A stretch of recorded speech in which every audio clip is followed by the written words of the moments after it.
Tulsa County for a cumulative total of 522 people. One additional individual has died, unfortunately, bringing our total to 33 residents who have passed away from COVID-19. We are constantly looking at the data in order to make data-informed recommendations for Tulsa County. We have an obligation to our residents to provide the most accurate, up-to-date, and local information. We calculate trends using a 7-day rolling average. In Tulsa County at this time, the numbers are trending flat and have not yet started to decline. We recognize Tulsans want to return to normal and want our economy to ramp back up. While we take steps forward towards those goals, our number one goal remains to keep our communities safe. In order to accomplish that, there are three main areas of emphasis that we really want to talk about today: social distancing, testing, and contact tracing. Social distancing, it's likely we will see a spike in new cases in the next few weeks as communities begin to reopen and people are moving about more so than they have been. It's very important for people to continue following social distancing recommendations. Social distancing remains our best defense against COVID-19 at this time. At least 6 feet from others who do not reside in your home. We do know that by reducing the number of people a COVID-19 positive individual comes in contact with, we can reduce the potential for the virus to spread. For those who are older, who have underlying health conditions, our recommendation continues to be stay at home as much as possible until spread of the virus is significantly reduced in Tulsa County. For those individuals experiencing symptoms but do not need hospitalization, we ask you to stay home until it's been at least 7 days since your symptoms began. You are fever-free for 72 hours without use of fever-reducing meds, and all other symptoms have resolved. You will need to isolate yourself in a room away from family members if possible, and contact your healthcare provider for recommendations regarding treatment of symptoms or if symptoms worsen. Testing, of course, is really critical for our continued response. In Tulsa County, anyone who has COVID-19 symptoms or who has been in contact with someone with COVID-19 can be tested at one of our specimen collection sites. THC continues testing by appointment only. Please call 918-582-9355 to schedule an appointment. This morning, we offered a targeted specimen collection location in North Tulsa. This has been done in partnership with Tulsa Health Department, the Oklahoma State Department of Health, and Blue Cross Blue Shield Caring Van. For other testing resources, individuals may also call their healthcare provider or visit drive-through sites by appointment at OU Tulsa, OSU Center for Health Sciences, or Walmart at 81st and Lewis. 211 is another health resource and can answer COVID-19 questions and can offer assistance to those who are uninsured or underinsured. Contact tracing, I'm sure everyone has heard a lot about contact tracing. Our epidemiologists routinely conduct contact tracing on reported diseases in Tulsa County, including COVID-19. This standard public health practice allows us to work quickly to mitigate the spread of illness by assessing the risk for individuals and facilities and providing recommendations based upon that risk. We have been conducting epidemiological investigations for all COVID-19 cases since the very first case was confirmed on March 6th. We have expanded the team to now include 25 public health professionals who assist with case notification, contact tracing, and risk assessment. This is an important part of public health response. It can take anywhere from several hours to several days to work with an individual to retrace his or her steps from 48 hours prior to onset of symptoms. And it's important to remember that this process can involve multiple phone calls per person. It's lengthy, but it's a really critical process. We know that we can't do this on one call, so it takes multiple contacts with individual cases. The time can vary depending on the confirmed case itself. It can depend on how many close contacts or exposures the individual has, as well as the type of contact facility that could be involved with that potential exposure. Our epidemiologists and public health staff make contact with each individual and facility involved and work with public information to assist with communications to potential facilities and public exposures. For example, facilities where prolonged close contact may have occurred, such as a work setting, would be notified by the health department if a risk was determined to be found in that facility. As communities begin to reopen, we will continue to assess those needs and pull in individuals as needed to ensure that we are meeting the needs of the community and protecting the residents we serve. Our epidemiology team are unsung heroes. as they are not often seen, but they're always working behind the scenes to protect the public here in Tulsa County. I want to make sure we thank them for the countless hours they spent communicating their findings to slow the spread of this disease. At this time, frankly, we don't know what new normal will be. We know that things are different now and will be different for some time. As we enter a phased approach of reopening the community, Tulsa Health Department is emphatically dedicated to helping our residents do so safely. We know that employers and other organizations in our community care about the safety of employees, volunteers, customers, and congregations as well. In order to protect safety while in this phased reopening, we have posted guidelines on our website for industry-specific businesses. These documents contain general guidance and strategies to support the business and nonprofit community. These guidelines include food establishments. Routine inspections have been continued by our food protection services throughout this public health emergency. Our sanitarians have been providing guidance over the phone or in person for modified procedures for curbside or for delivery service. Any establishment that's in good standing with us will not be required to pass an extra inspection to allow them to reopen, as frankly they stayed open during this response. We will continue to offer guidance and support to restaurant owners for their employees on what these phases will look like while protecting the consumers and their staff's health. Current guidance includes recommendations to screen customers, employees, and vendors for symptoms of COVID-19. Additionally, enhanced cleaning protocol must be followed. A 6-foot distance must be maintained between parties. Employees should always wear masks. Food Protection Services is available to provide consultation to any food establishment in Tulsa County. Call the Tulsa Health Department with questions, and consumers can report violations using our website. I want to remind everyone that mosquito and tick season is upon us. Our vector control program will begin as planned and will be in place all season as needed. Our vector control program is available to complete the task while maintaining required distancing and THC policies. We deploy traps this week, and the goal is to test and actually report testing beginning this Friday. We typically start the program the first week of May. Trapping is starting a tiny bit earlier to capture potential for early West Nile positive mosquitoes. The American Mosquito Control Association has stated at this time mosquitoes cannot transmit COVID-19. We've gotten those questions. That's important for people to know. You can help prevent the spread of mosquitoes by dumping standing water on your property and wearing EPA-approved repellents when outdoors at dawn and dusk. Residents can report mosquito complaints online on our website, or they can call 918-595-4200 to report any mosquito-related issues. We know this has been a difficult and challenging time.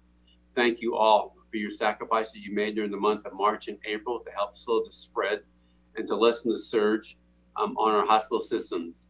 It's been working. And let's be mindful of the fact that staying apart has been working. Let's continue that diligence into May.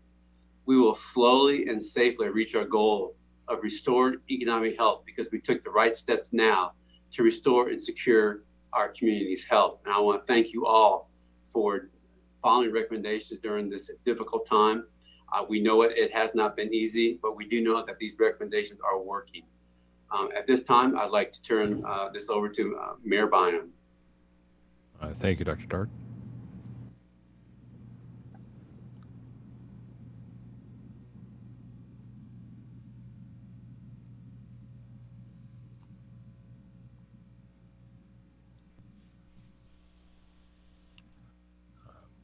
Mayor G.T. Bynum, City of Tulsa.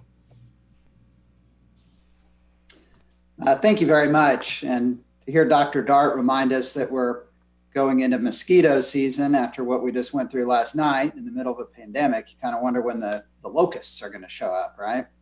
I'd like to explain from a larger standpoint what we're going to enter into on May 1st, because I think it's important to take a little bit of a step back and look at this overall event in phases. So you can think about really two extremes that we've been through as a community over the last couple of months. You can think about what your life was like in February, where social distancing was probably not a term you'd ever even heard, and we weren't being encouraged to wear masks or stay at home. We were able to go about our lives just as most of us always had and always knew.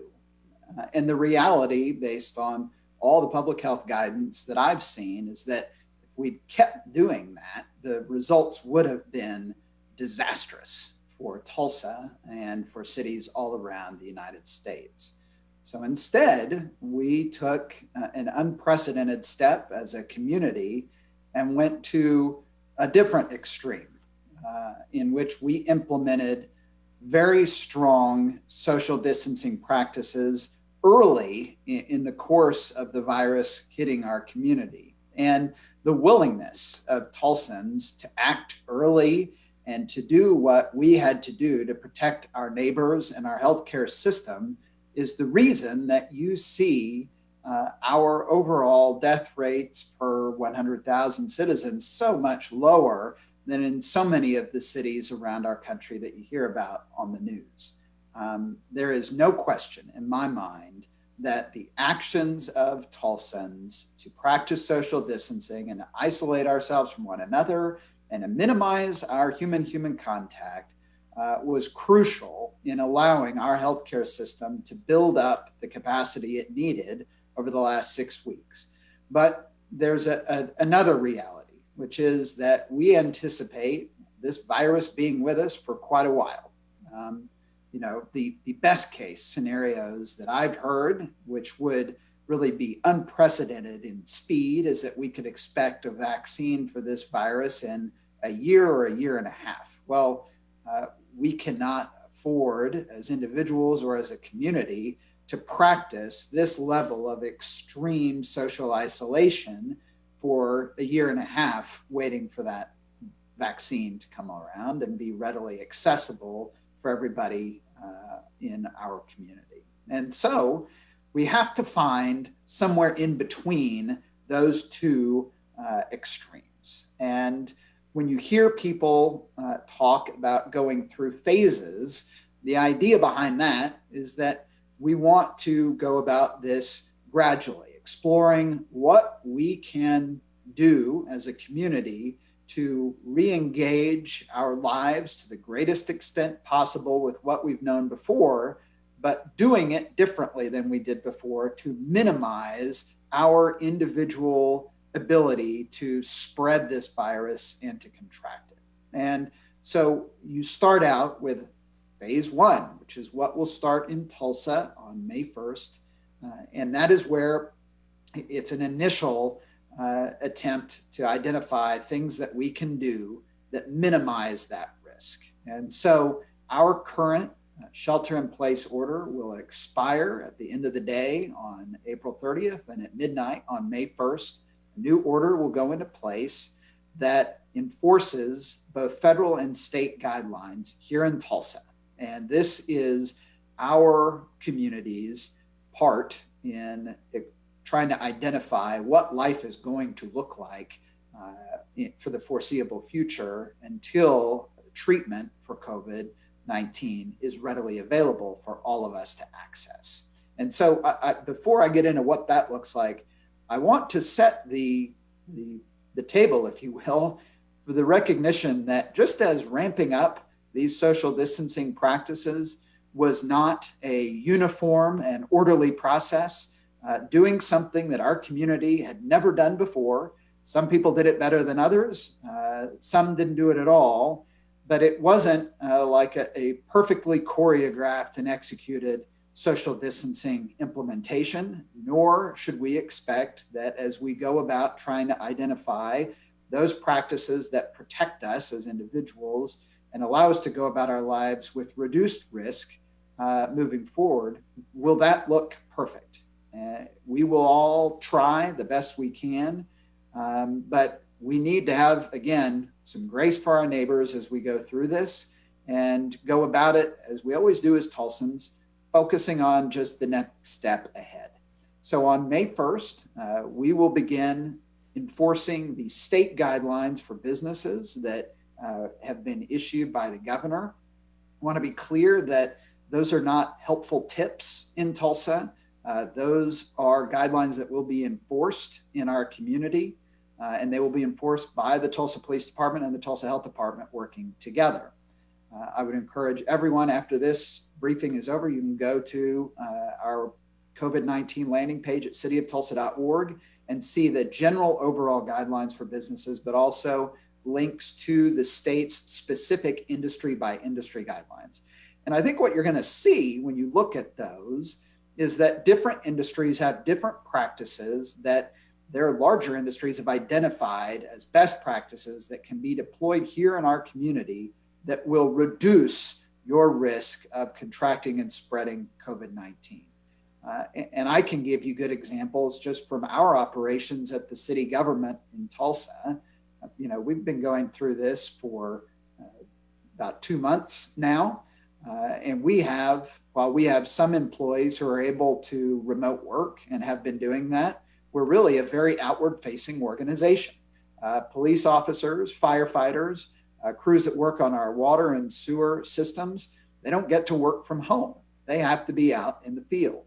But thanks to outstanding departmental leadership and close collaboration with the Tulsa Health Department, each of those departments over the last 2 months have instilled practices that minimize the ability of those people on our teams and those different departments to be exposed to and spread COVID-19. And because of that, we have about 4,000 employees. And so far, we've had 3 employees test positive for COVID-19.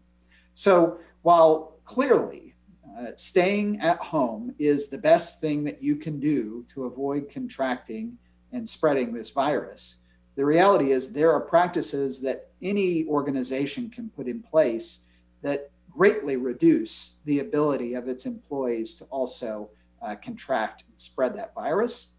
And the guidelines that are being put out by the state and the federal governments and by the Tulsa Health Department are really intended to put those practices in place that minimize that risk. And so we will begin enforcing those on May 1st. We will have a prohibition on seasonal allergies there, not anything else. We will have a prohibition on social gatherings of 10 or more people. I want to be clear, we ran into this when we had that same limitation as we were ramping up, that work is not a social gathering. Business operations as approved by the state are not social gatherings. But other social gatherings, as hopefully most of us can recognize by this point what that entails, are limited to 10 people or less. Let's see here. Special event permits will not be issued before May 15th at the earliest in Tulsa. We will continue to restrict gatherings to 10 people or less. We will also have, as I mentioned last week, our city parks facilities, and there was some confusion around this, and I apologize for not being clear. City parks pools, so pools that are owned and operated by our city park system, not every person in town's pool, just the city parks pools are closed for the summer, as are day camps at our city parks system. Moving forward, those sports that lend themselves to social distancing, those facilities will be open with proper social distancing and hygiene practices in place on May 1st. Those sports that don't lend themselves to social distancing will continue to be shuttered at our city parks facilities moving through this phase 1 period of time. I want to reiterate that all of these guidelines will be available on the City of Tulsa website, cityoftulsa.org. You'll see a little bar at the top. It says COVID-19. You can click on that, and it brings down all the different guidelines by industry. And those will be enforced by the Tulsa Police Department. And I'm sure the question will be, well, what does enforcement look like? That ranges everything from citation, if someone just insists on not complying with the guidelines that the state has set, to if there is a business that is flagrantly violating those guidelines and causes an outbreak, we reserve the ability, working with the health department, to declare that business a health nuisance and shut it down entirely. So I would encourage businesses to take the guidelines that are being issued by the state of Oklahoma very seriously, because they are being enforced, will be enforced starting on May 1st locally. I really want to thank everyone who's worked in an outward facing organization who hasn't had the ability to social distance throughout this, for the risk that you've taken on. And I especially want to thank everyone on our team at the City of Tulsa, who I think has set a great example of what different organizations can do when they implement these practices and take it safe. As always, the very simple rule of thumb here is the less people you come in contact with, the less your odds are of contracting this virus or spreading it. And so I'd ask all Tulsans, please keep that in mind as we move through phase one and try and identify what the future looks like for us as a community and what we can do that allows us to go about our daily lives in a freer way than we've been able to over the last 6 weeks, but also doing so in a way that protects our neighbors and ourselves. Thank you. Thank you, Mayor Bynum.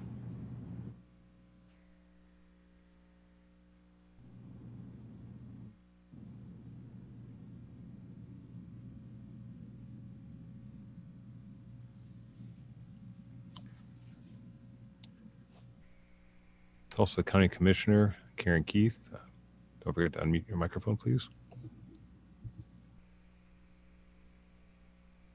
There we go. Okay, very good. So, Mayor, thank you. That was information I think we all needed, so I really appreciate that. On Monday of next week, the resolution restricting access to the Tulsa County Courthouse is set to expire at midnight. However, the courts will remain closed through May 15th at the direction of the Oklahoma Supreme Court. If you're doing business at the courthouse, please wear a mask. Some county offices will not allow you to enter without a mask. You're still encouraged to do your business over the phone, electronically, or by mail. Again, follow the CDC guidelines to keep both you and the county employees safe from the coronavirus. Please wear a mask and don't be surprised when you're interviewed by the sheriff's deputies before being allowed in the building. Now, kudos to the Tulsa County Building Operations Department as they finished building the first batch of 13 UVC boxes that can be used to sterilize masks. These boxes were sent to various county departments, and we're so lucky to have these talented folks working at Tulsa County. Now, in regard to this Friday's phased reopening for county parks, La Fortune Golf Course and Grill, South Lakes Golf Course and Grill, and the Case Tennis Center at La Fortune will reopen with restrictions. Staff have identified numerous new ways to encourage social distancing while maintaining enhanced cleaning. You can go to the Tulsa County website for each entity to get all the details so you can both make a reservation and know what will be expected of you. Now, outside events and tournaments are still postponed, as are youth activities and all driving range vendor functions.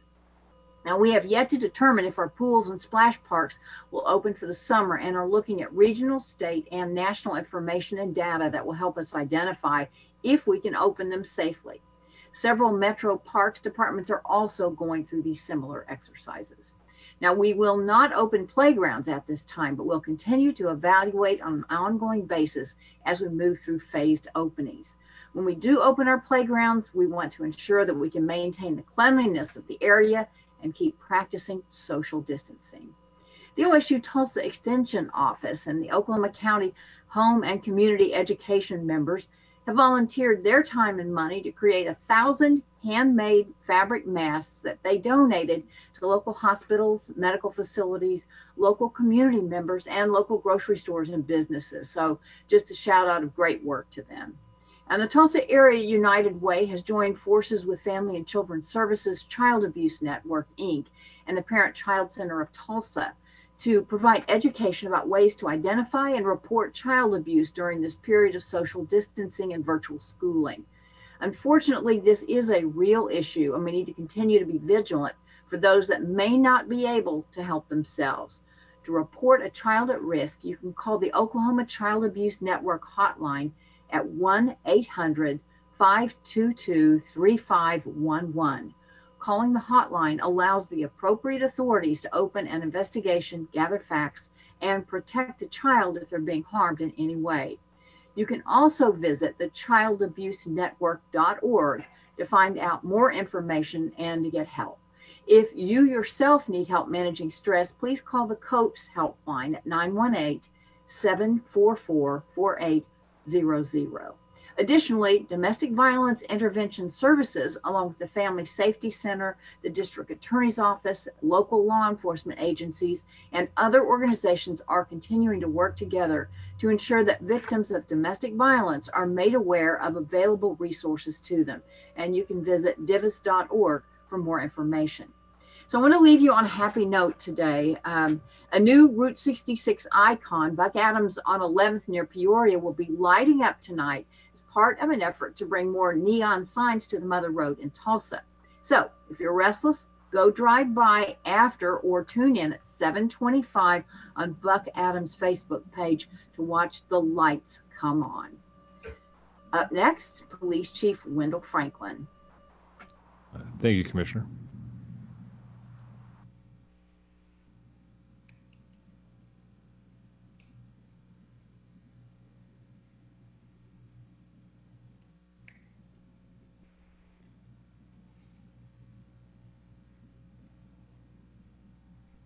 Chief of Police Wendell Franklin. Thank you. Thank you, Dr. Dart, Mayor Bynum, and Commissioner Keith for your bold leadership. And also, I want to thank the area leaders as well, area officials, for their leadership as we have dealt with this pandemic. Our enforcement efforts for the city of Tulsa continue. The updated civil order, we will continue enforcing that piece. I encourage business owners, business leaders to go to the City of Tulsa website, go to the State of Oklahoma website to determine where your business falls in that plan to reopen. It is imperative that we follow those guidelines, and the Tulsa Police Department will not issue any warnings for those violations, or they will be citable or arrestable. Our call response to collisions and other services will return to normal. We have to do this because we anticipate an influx of people on our roadways and being away from their homes. The traffic and motor units, they're going to resume normal enforcement efforts. Drivers who have gotten into the habit of speeding or running red or yellow lights during this time period of lighter traffic, they will see our motors and our unmarked police cars out on the roadway. Those type of activities are what causes collisions, and we certainly don't want that to occur. We will not issue any warnings for those traffic violations as well. The threat is not over. The threat of exposure to our officers and it's not over. So we'll continue to utilize PPE. You'll see officers wearing masks at points, and we will continue to practice social distancing to the best of our ability. The Tulsa Police Department employees will continue to work remotely. We have decon capabilities at all of our police facilities and are routinely decontaminating our building and our patrol vehicles. The public windows to the uniformed divisions remain open, as they always have during this pandemic, during regular business hours. Our Tulsa Police Records Division remains closed at the moment, but we are exploring how to better serve our customers in person. So look for information for that in the very near future. To date, the Tulsa Police Department has experienced one positive COVID-19 case, and that officer has recovered. We understand that we have inherent dangers that come with our jobs in law enforcement, but we continue to meet the needs of the community. And I'm proud of each and every officer that has stood on the front line in the face of this invisible enemy and continue to provide professional service. If you see an officer, please thank them for their service, as well as our medical professionals and others out there on the front line, ensuring that service continues for this city. I also want to thank our community, the businesses and individuals who have stopped their normal work, and they've shifted their focus to provide goods and services to our community to keep it safe. We've had a number of businesses and individuals who have stepped up and volunteered and given needed supplies to our police department, needed supplies to our city. This has made things so much easier because we continue to have procurement issues with some of the PPE and some of the sanitizing equipment. So thank you for that. It makes our job a lot easier.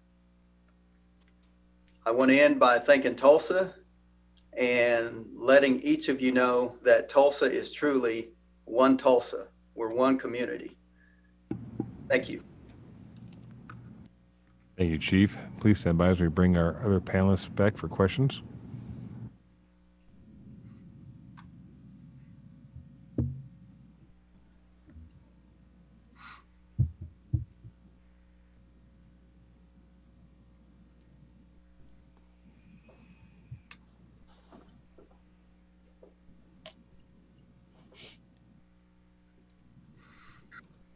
Our first question is from Fox 23 for Dr. Dart.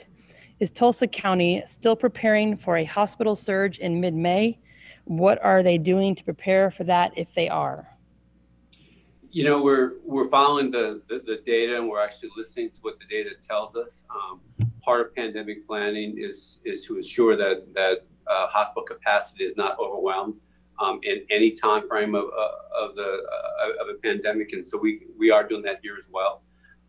And with the opening up now of elective surgeries, hospitals are telling us that they can handle that in addition to the potential surge in COVID patients. And it's just one of those situations where we'll have to see what plays out in the environment. Hopefully the community will continue to socially distance and stay apart so that the potential for surge is hopefully will not even be an option.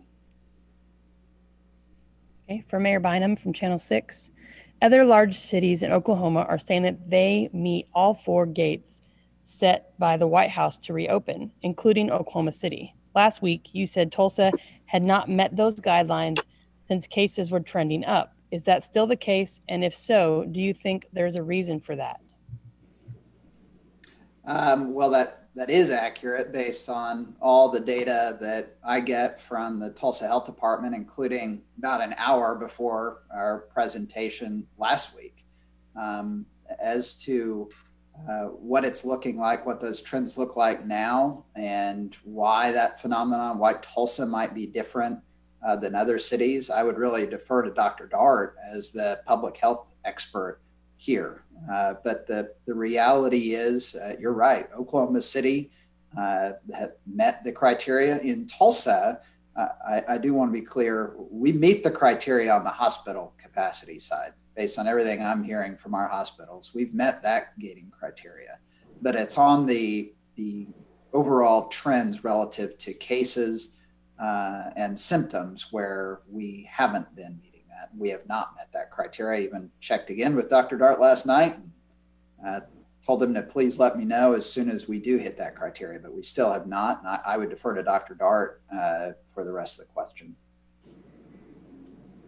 And Mary, you're absolutely right. And so now we've actually changed from a 4-day rolling average to 7-day because that's what the state is doing. We're not seeing that decline in cases. Also, our syndromic surveillance is showing that we're not seeing a decline in symptoms as well. So at this juncture, from a clinical perspective, we're not meeting that gate. Okay, Dr. Dart from Channel 8. We seem to be seeing a daily decrease in numbers of cases. How does that square with where Tulsa stands in being ready for reopening?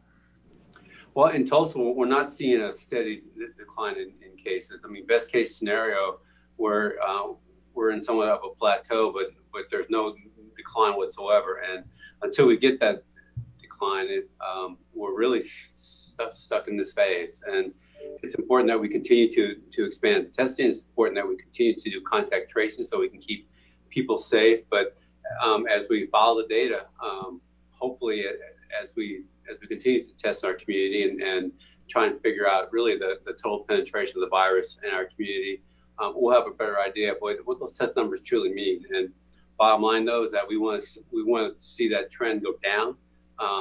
Best case scenario, it's kind of in a flat state line, but it's not where we want it to be. And until it gets there, this conversation really won't change. Okay, Dr. Dart from Channel 6. Governor Stitt said yesterday, anybody who wants a test can get a test, even if they don't have symptoms. Is that possible here in Tulsa? So I think all the healthcare systems, our focus and our priority has always been on those who were most at risk and need that test. Has always been on if you were sick with COVID symptoms, if we knew that you had definite exposure to a COVID case. So that's what we've been focused on in testing.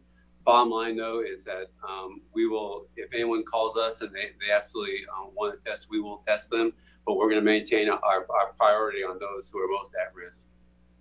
Okay, Fox 23 for Mayor Bynum. Will the municipal court reopen soon so businesses and people who have been cited for violating your previous orders can be prosecuted?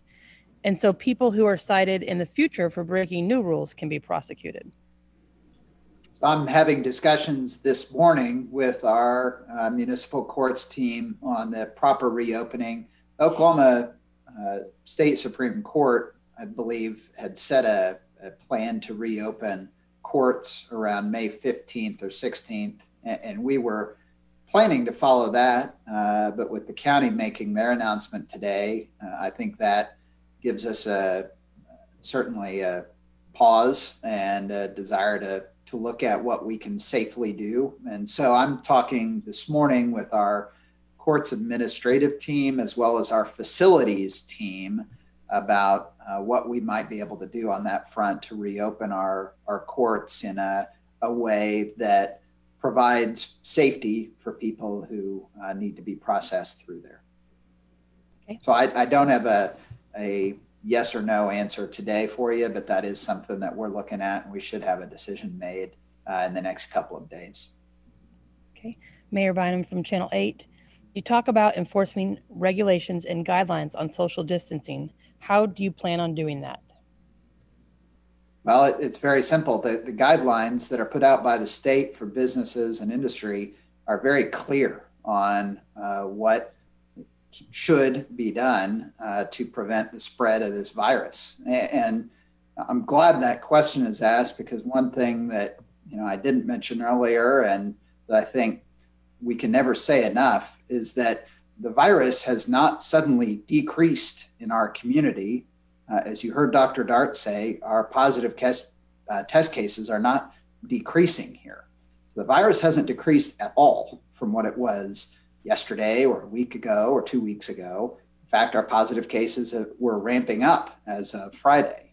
So I think it's important that everyone recognize that as we're going into this, we're not celebrating that the virus went away. What we're trying to do is identify ways that we can go about our lives closer to what we used to know with reduced risk, recognizing also that we just cannot maintain shelter in place for the indefinite future.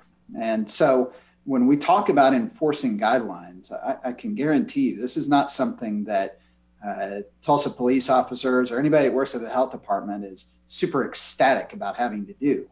But we're going to do it because it's necessary to minimize risk for our community and protect the safety of Tulsans. So if individuals see a violation of guidelines in place, they should absolutely, as people have throughout this, report those to the Tulsa Police Department non-emergency line, 596-9222. And we will work with the Tulsa Health Department to respond to those. I do want to, be clear that most of what we've had to do to date has not been on citing and arresting people. It's been around educating people on the practices that ought to be in place. And I could expect that a lot of that will have to occur as we try and navigate very new terrain for all of us in our community moving forward. The other way that we're going to track this, though, is thanks to the Tulsa Health Department's very strong contact tracing program. Now, I don't think that's something that they get enough credit for. You know, you hear a lot of people in the last couple of weeks talk about how important contact tracing is. Tulsa Health Department's been doing that since the very first case in the state of Oklahoma was identified here in our community. It's one of the reasons, by the way, that we as a city government have been able to operate in the way that I described earlier. It's because anytime that we have a city employee who's potentially been exposed, they find out very quick, thanks to the contact tracing program at the Tulsa Health Department. And we're able to isolate that individual and prevent any potential spread until we know that they're in the clear. Well, the other thing we can do through that moving forward is if we identify a business that is the cause of an outbreak and they are clearly not following these guidelines, then we will not hesitate to declare them a health nuisance and shut them down. And we've had to do that already with a couple entities here in our community that were not following the orders in place. And we won't hesitate to do it moving forward if there are businesses that are not valuing the safety of Tulsans. Okay. KRMG for Dr. Dart. OSU has requested an emergency use authorization for a COVID-19 saliva test from the FDA. Is that a game changer in terms of finally getting a significant part of our population tested? You know, we really don't know yet. Right now, we're going to start using that test to test long-term care facilities here in Tulsa. We're going to focus on those because we can do large numbers and do it rapidly. But I think it's too early to say it's a game changer. I think that was the initial hope of bringing this test this out. We just started using it, so we'll know more as time progresses, and we're going to hope on the side of positive. But right now, we actually don't know.